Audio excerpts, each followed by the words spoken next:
First ಕನ್ನಡದ ಇದೇ crime ಅಂದರೆ ಕಾರ್ಯಕ್ರಮಕ್ಕೆ ಸ್ವಾಗತ. ನಾನು ಉಮರ್ ಫಾರೂಕ್.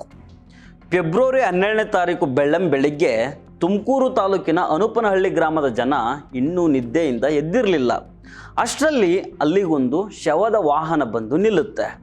ವಾಹನದಿಂದ ಇಳಿದ ಸುಚಿತ್ರ ಅನ್ನುವ ಆಕೆ ಅಳುತ್ತಾ ತನ್ನ ಸಂಬಂಧಿಕರಿಗೆ ಹೇಳಿದ್ದು ಒಂದೇ ಮಾತು: ನಮ್ಮಮ್ಮ ರಾತ್ರಿ ಹೊತ್ತು ಹಾರ್ಟ್ ಅಟ್ಯಾಕ್ನಿಂದ ತೀರಿ ಹೋದ್ರು ಅಂತ.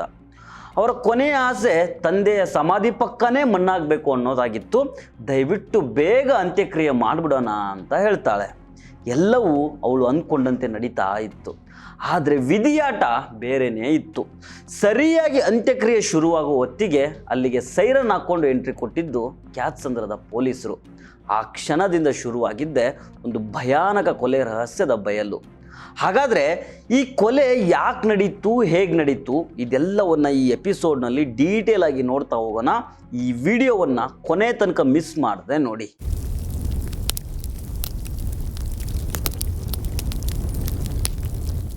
ಈ ಕಥೆಯ ಕೇಂದ್ರ ಬಿಂದು ಪುಷ್ಪಲತಾ. ತುಮಕೂರಿನ ಬಂಡೆಪಾಳ್ಯದ ಶ್ರೀನಗರದಲ್ಲಿ ಇವರಿಗೆ ಸ್ವಂತ ಮನೆ ಇರುತ್ತೆ. ಪುಷ್ಪಲತಾ ಅವರ ಗಂಡ ಬಾಬು ನಾಯಕ್ ಅವರು ಸುಮಾರು 1 ವರ್ಷದ ಹಿಂದೆ ಸಾವನ್ನಪ್ಪಿರ್ತಾರೆ. ಗಂಡ ಸತ್ ಮೇಲೆ ಪುಷ್ಪಲತಾ ತನ್ನ ಮಗಳು ಸುಚಿತ್ರ ಮತ್ತು ಅಳಿಯ ಸುರೇಶ್ನನ್ನ ತನ್ನ ಮನೆಯಲ್ಲೇ ಇರಿಸ್ಕೊಂಡಿರ್ತಾರೆ. ಈ ಸುರೇಶು ಕೊರಿಯರ್ ಕಂಪ್ನಿಯಲ್ಲಿ ಕೆಲಸ ಮಾಡ್ತಾ ಇರ್ತಾನೆ. ಇಡೀ ಸಂಸಾರ ಚೆನ್ನಾಗಿಯೇ ನಡೀತಾ ಇರ್ತದೆ. ಆದರೆ ಪುಷ್ಪಲತಾ ಅವರಿಗೆ ವಯಸ್ಸಾದಂಗೆ ಮಂಡಿ ನೋವು ಕಾಣಿಸ್ಕೊಂಡು ಹಾಸಿಗೆ ಹಿಡಿದಿರ್ತಾರೆ. ಈ ನಡುವೆ ಮಗಳು ಸುಚಿತ್ರಾಗೆ ತನ್ನ ತಂದೆಯ ಸಾವು ದೊಡ್ಡ ಆಘಾತವನ್ನು ನೀಡಿರುತ್ತೆ. ಅವಳು ತನ್ನ ತಂದೆಯ ಸಾವಿಗೆ ಕಾರಣ ಹುಡುಕ್ತಾ ಹೊರಟಿರ್ತಾಳೆ. ತಂದೆಯ ಸಾವಿನ ದುಃಖದಲ್ಲಿದ್ದ ಸುಚಿತ್ರ ಯಾವುದೋ ಒಬ್ಬ ಜ್ಯೋತಿಷಿಯನ್ನ ಭೇಟಿ ಮಾಡ್ತಾಳೆ. ಇಲ್ಲಿಂದಾನೇ ಅಸಲಿ ಕತೆ ಶುರುವಾಗುತ್ತೆ. ಆ ಜ್ಯೋತಿಷಿ ಸುಚಿತ್ರಾಳ ತಲೆಯಲ್ಲಿ ಒಂದು ವಿಷದ ಬೀಜ ಬಿತ್ತಾನೆ. ಅದೇನಪ್ಪ ಅಂದರೆ, ನಿಮ್ಮ ತಂದೆ ಸತ್ತಿದ್ದು ನ್ಯಾಚುರಲ್ ಆಗಿ ಅಲ್ಲ, ನಿಮ್ಮ ತಾಯಿಯೇ ಮಾಟ ಮಂತ್ರ ಮಾಡಿಸಿ ಅವರನ್ನು ಕೊಂದು ಹಾಕಿದ್ದಾರೆ. ಮುಂದಿನ ದಿನಗಳಲ್ಲಿ ನಿನ್ನ ಪ್ರಾಣಕ್ಕೂ ನಿನ್ನ ತಾಯಿಯಿಂದನೇ ಅಪಾಯ ಇದೆ ಅಂತ ಹೇಳ್ತಾನೆ. ಈ ಮಾತು ಸುಚಿತ್ರಾಳ ಮನಸ್ಸಿನಲ್ಲಿ ತನ್ನ ತಾಯಿಯ ಮೇಲಿದ್ದ ಪ್ರೀತಿಯನ್ನು ದ್ವೇಷವಾಗಿ ಬದಲು ಮಾಡುತ್ತೆ.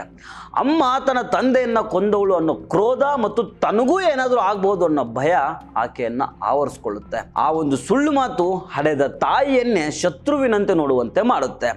ಫೆಬ್ರವರಿ 11ನೇ ತಾರೀಕು ರಾತ್ರಿ ಪುಷ್ಪಲತಾ ಎಂದಿನಂತೆ ಊಟ ಮಾಡಿ ಮಲ್ಕೊಂಡಿರ್ತಾರೆ. ಮಗಳು ಸುಚಿತ್ರ ಮನಸ್ಸಿನಲ್ಲಿ ಜ್ಯೋತಿಷಿ ಹೇಳಿದ ಮಾತುಗಳು ಹರಟೆ ಹೊಡಿತಾ ಇರ್ತವೆ. ಅಂದರೆ ಪದೇ ಪದೇ ರಿಪೀಟ್ ಆಗ್ತಾ ಇರ್ತವೆ. ಅಮ್ಮ ನಿದ್ದೆಗೆ ಜಾರಿದ ತಕ್ಷಣ ಸುಚಿತ್ರ ಒಂದು ನಿರ್ಧಾರಕ್ಕೆ ಬರ್ತಾಳೆ. ಅಮ್ಮ ಬದುಕಿದ್ರೆ ನಾನು ಸಾಯ್ತೀನಿ ಅನ್ನೋ ಹುಚ್ಚು ಭಯ ಆಕೆಯನ್ನು ಆವರಿಸುತ್ತೆ. ಮಲಗಿದ್ದ ತಾಯಿಯ ಮೇಲೆ ಬಿದ್ದ ಸುಚಿತ್ರ ದಿಂಬಿನಿಂದ ಅವರ ಮುಖವನ್ನು ಗಟ್ಟಿಯಾಗಿ ಒತ್ತಿ ಹಿಡಿತಾಳೆ. ವಯಸ್ಸಾದ ಪುಷ್ಪಲತಾ ಉಸಿರಾಡೋದಕ್ಕೆ ಒದ್ದಾಡ್ತಾರೆ, ಕೈ ಕಾಲು ಬಡ್ದುಕೊಳ್ತಾರೆ. ಈ ಹೋರಾಟದ ನಡುವೆ ಪುಷ್ಪಲತಾ ಅವರ ಮುಖಕ್ಕೆ ಗಾಯಗಳಾಗಿ ರಕ್ತ ಹೊಸಿರ್ತದೆ. ಆದರೆ ಮಗಳು ಕಿಂಚಿತ್ತು ಕರುಣೆ ತೋರಿಸೋದಿಲ್ಲ. ಉಸಿರು ನಿಲ್ಲೋ ತನಕ ದಿಂಬನ್ನು ಒತ್ತಿಡಿದು ತನ್ನ ತಾಯಿಯನ್ನ ಹೆಣ ಮಾಡ್ತಾಳೆ. ಈ ಎಲ್ಲ ಘಟನೆಗಳು ನಡೆಯುವಾಗ ಅಳಿಯ ಸುರೇಶು ಎಲ್ಲೋಗಿದ್ದ? ಪೊಲೀಸರ ತನಿಖೆಯ ಪ್ರಕಾರ ಸುರೇಶನಿಗೆ ಈ ವಿಷಯ ಗೊತ್ತಿತ್ತು. ತನ್ನ ಪತ್ನಿ ತಾಯಿಯನ್ನು ಕೊಲ್ತಾ ಇರೋದು ಗೊತ್ತಿದ್ರೂ ಆತ ಸುಮ್ಮನಿದ್ದಷ್ಟೇ ಅಲ್ಲ, ಸಾಕ್ಷ್ಯ ನಾಶಪಡಿಸೋದಕ್ಕೆ ಪರೋಕ್ಷವಾಗಿ ಸಪೋರ್ಟ್ ಮಾಡಿರ್ತಾನೆ. ಕೊಲೆ ಮಾಡಿದ ಮೇಲೆ ಸುಚಿತ್ರ ತನ್ನ ಹಳೆಯ ಪ್ರೀತಿಯ ನಾಟಕ ಶುರು ಮಾಡ್ತಾಳೆ. ಎಲ್ಲರಿಗೂ ಫೋನ್ ಮಾಡಿ ಅಮ್ಮ ಹಾರ್ಟ್ ಅಟ್ಯಾಕ್ನಿಂದ ಹೋದ್ರು ಅಂತ ನಂಬಿಸ್ತಾಳೆ. ಬೆಳಗ್ಗೆ ತರಾತುರಿಯಲ್ಲಿ ಶವವನ್ನು ಹಳ್ಳಿಗೆ ಸಾಗಿಸ್ತಾಳೆ. ಅಲ್ಲಿ ತಂದೆಯ ಗೋರಿಯ ಪಕ್ಕನೇ ತಾಯಿಯನ್ನು ಹೂಳೋದಕ್ಕೆ ಗುಂಡಿ ತೆಗೆಸೋದಕ್ಕೆ ಸಿದ್ಧತೆ ಮಾಡ್ತಾಳೆ. ಆದರೆ ಶವ ಸಂಸ್ಕಾರಕ್ಕೆ ಬಂದ ಕೆಲವು ಜನರಿಗೆ ಮತ್ತು ಹಿತೈಷಿಗಳಿಗೆ ಅನುಮಾನ ಶುರುವಾಗುತ್ತೆ. ಹಿಂದಿನ ದಿನವಷ್ಟೇ ತಾಯಿ ಮಗಳ ಮಧ್ಯೆ ಜೋರಾಗಿ ಗಲಾಟೆ ನಡೆದಿರುತ್ತೆ. ಅಷ್ಟೇ ಅಲ್ಲದೆ ಪುಷ್ಪಲತಾ ಅವರ ಮುಖದ ಮೇಲಿದ್ದ ಗಾಯದ ಕಲೆಗಳು ಇದು ಹಾರ್ಟ್ ಅಟ್ಯಾಕ್ ಅಲ್ಲ ಅನ್ನೋದನ್ನು ಸಾಬೀತುಪಡಿಸ್ತಾ ಇರುತ್ತೆ. ತಕ್ಷಣ ಯಾರೋ ಒಬ್ಬರು ಕ್ಯಾತ್ಸಂದ್ರ ಪೊಲೀಸರಿಗೆ ಮಾಹಿತಿಯನ್ನು ಕೊಡ್ತಾರೆ.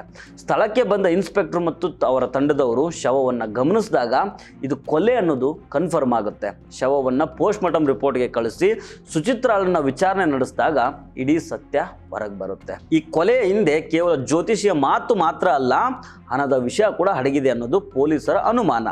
ಇತ್ತೀಚೆಗಷ್ಟೇ ಪುಷ್ಪಲತಾ ಅವರು ಒಂದು ಸೈಟ್ ಮಾರಿ ದೊಡ್ಡ ಮೊತ್ತದ ಹಣವನ್ನು ಪಡ್ಕೊಂಡಿರ್ತಾರೆ.